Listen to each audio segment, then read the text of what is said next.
Yeah, I mean, Texas Longhorns, they struggled in the 6-2. I think they were looking for the consistency and having a 5-1 setter. They needed that. They improved, rattled off 19 straight wins after that lineup change, and it never looked back. The top efficiency team in the country, and Haley Eckerman, the Big 12 Player of the Year, knocks it down. Huge swing this time by Eckerman. And again, it's not necessarily a perfect set. We're just going to throw it up high and let you make a play on it because you got such a huge leap. You can hit over blocks, and she's the answer in the out-of-systems play. And welcome to the Texas offense. What they've been doing all year. Sky balls. Texas doing a good job taking Brown Ice out of the play. And again, a tough attack for Florida with Unroe setting. Not great at setting, but good job by Texas taking them out. Well, when we talked to Haley Eckerman and Bailey Webster, they said that. They were like, we're going to attack the setter. We have to remember to be very specific in our decisions when we're out of systems or when we're not swinging to terminate away from the libero. We're going at the setter so that she cannot set that second ball. It was 13-10 Florida. It's now a 7-1 run for the Longhorns to force a Mary Wise timeout. We mentioned Kat Bell's impact. She's 3 of 4 early in this matchup, sophomore out of Texas. Very impressive in the match, but really you knew that without her and without that big swing, Texas was going to struggle last year. They haven't over the course of the year with her consistency in the lineup. Yeah, and they haven't struggled at all with her here today. Every single time she's touched the ball, it's been a very impressive pop to it. But she came back from the torn ACL in 6 months. I mean, it is so impressive that she was able to return from that because that is a hard injury to get over. November 5th last year against Kansas, Kat Bell ends up tearing her ACL. We saw her take the fall there. That was November 5th and ended up missing the remainder of the season, including the tournament. Obviously, they made the regional finals last year, Texas did.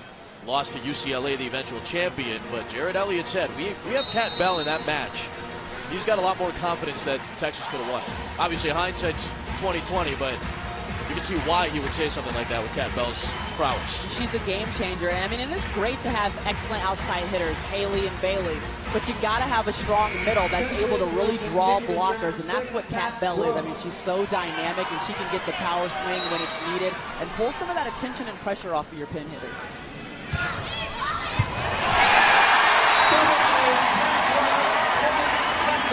Second ace on this run for Brooks. Second on the team this year with 19 coming into this match.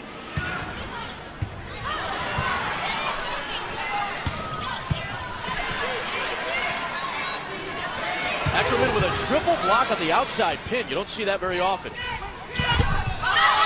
Raycheck tools it, finally side out. Scored 6 in a row, 8 of the last 9 for that setup. Yeah, we haven't seen a ton of balls going out to Raycheck in systems. What we've seen her have to do is take swings when the ball is set really high and maybe off the net. So it's good to go ahead and start getting her going now. Raycheck led the Gators in attacks. Second was Mott out of the middle. Third was Smith out of the right side. Good balance across the net. She's got 14 of the 28 attacks though so far. Yeah, that's because really there haven't been a ton of in-system balls. You just got to check it out and get it to your outside hitter right now. The ball control just has not been there. Again, Brown Ice taken out of the play. That's why Raycheck has to swing.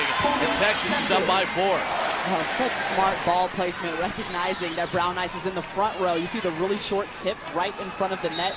She has to make a play on it. Your setter's out of the play. Kat Bell. Here's the aforementioned Bell. Number 2 recruit in high school coming out of last year.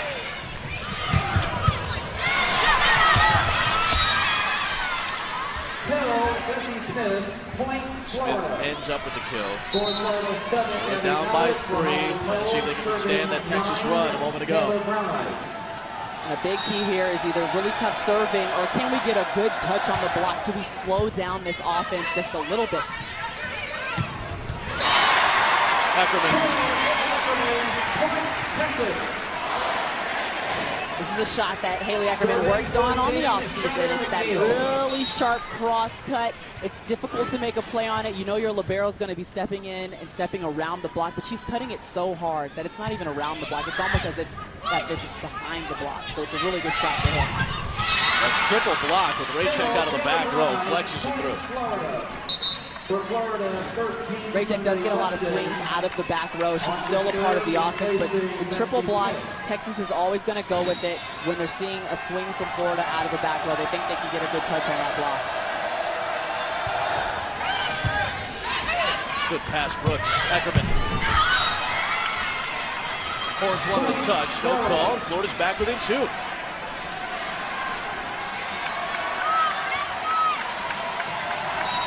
Sunday Weston. They played in 59 sets this year.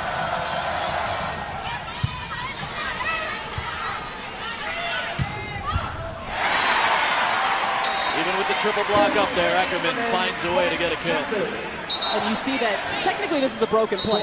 Bad first contact. It's a bump set out of your setter. Haley Eckerman against the triple block. I mean, that's huge to have an outside hitter that can go over the top of the triple block and still find the back corner with a cross-court shot. A good job of not getting the error on that play and really allowing her team to stay right there in that point.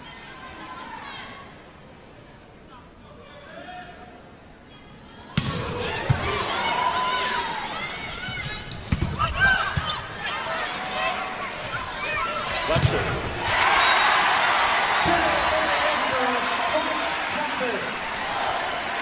I think what makes Webster so impressive is how fast her arm swing is. I mean, she leaps good. Don't get me wrong. Great athleticism. She gets up high, but she finishes with such a fast arm swing, and it's very impressive. That's what gives her some of the velocity that she has, hitting through and over blocks. Again, the last 4 years, the Big 12 Player of the Year has come out of Texas. Last year it was Webster. This year it was Eckerman. The 2 years before that, Destiny Hooker and then Julianne Fawcett. Well, no surprise that the dynasty of the outside attackers continues for Texas. This is a program that has been steeped in consistency, but unable to necessarily win the big match. That's been the big criticism, I guess, just from maybe a media standpoint or an outsider's perspective looking in on Jared Elliott. Can he win the big matches? You know, you think back to the leads they had, the outstanding Penn State match in the finals when they were up 2-0. That match against Stanford in the semis where they had a 2-0 lead. It's those types of matches that everybody gets a chance to see, and that's the criticism, the stigma that's on Jared Elliott. Can he get past that hump this year? Yeah, it's kind of about breaking through that glass ceiling that's been over the heads of the Texas Longhorns for so long. I mean, they're getting to the point where they have the mentality and the maturity to make it through a tough match like that Penn State match. And maybe when you're up 2, they're going to hold on to that. That's what they've improved upon. That's been the key. It's like, we don't have to beat ourselves. We don't give up errors. We're going to be the team that if we lose, that means that the team across the net actually beat us. We did not beat ourselves. And it's funny to kind of balance it out a little bit. Florida's got the same situation. Mary Wise, again, been to the finals one time, 2003. Can Mary Wise get over that hump? Does she have the ability to get the most out of her players? And it always seems like she does. In a year like this especially, where Santos Lamb gets injured and she tells her assistant coach, if we get to the tournament, it's a blessing. Well, they're a couple of steps away from making it to the semis. Can they get there? Yeah, they weren't even expected to win their conference, and here they are, the sweetest team of the national tournament. I mean, they have really exceeded the expectations that an outsider had for them, but, you know, Chloe Mon said we knew exactly what we had, and our expectations have been high since the beginning of the season. Great save. Palmer, the point is still alive. Moon puts it down. Boy, she was waiting and waiting. Her eyes were huge on that rally. Yeah, McNeil wishes she could have that play back. It's almost as if she set up on a great one ball from McNeil. Good hustle plays by Texas, though. Allison playing the ball out of the net, but the finish was huge. That was an assist, essentially, for McNeil there. No margin for error. Crowd getting loud. Brown ice.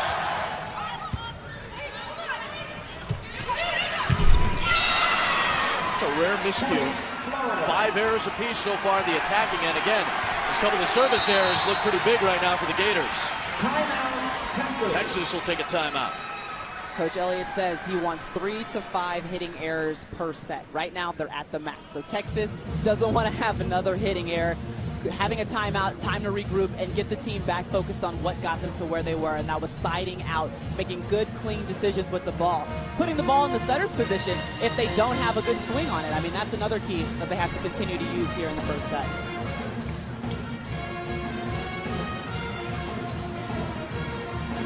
The hitting errors, 5 apiece. Chloe Mon's been the biggest factor for Florida so far. 5 kills, or 6 kills, I should say, on 8 attacks. No errors so far.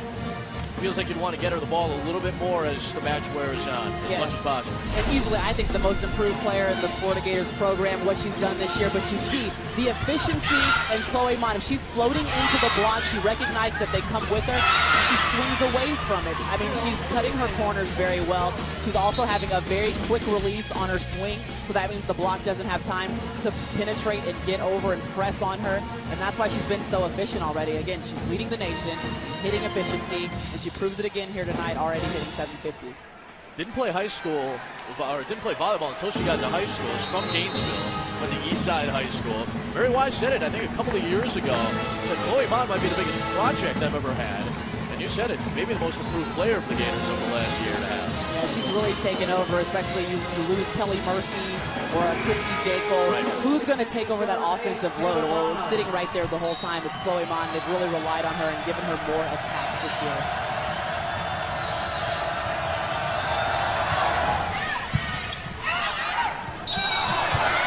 That's going to be that net violation against Florida. They broke the plane. The ball was still out there. Yeah, the ref making this call, basically saying that Chloe Mon is putting her hands on the ball before it gives Allison, the setter for Texas, an opportunity to make a play on the ball. You have to let the offense make a play first before you can go over and touch the ball in the play. Mon continues the errorless first set, 7 of 9. Back with a 2.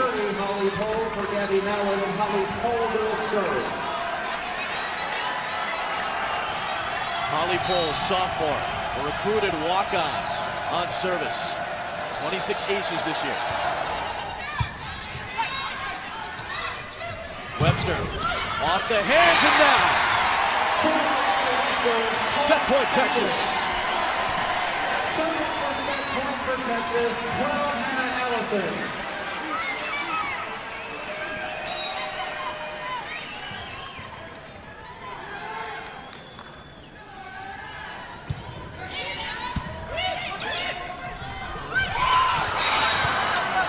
Wow, 8 kills, 10 attacks for Mon in the opening set. That's the first time she's gone with the off-speed shot in the tip, but she recognized that the timing's not there, so she goes up and goes with the tip. Look at that. Changes in mid-air from the huge swing to just the tip over the ball. Still set point. Overpass, and it's kept alive by Bell.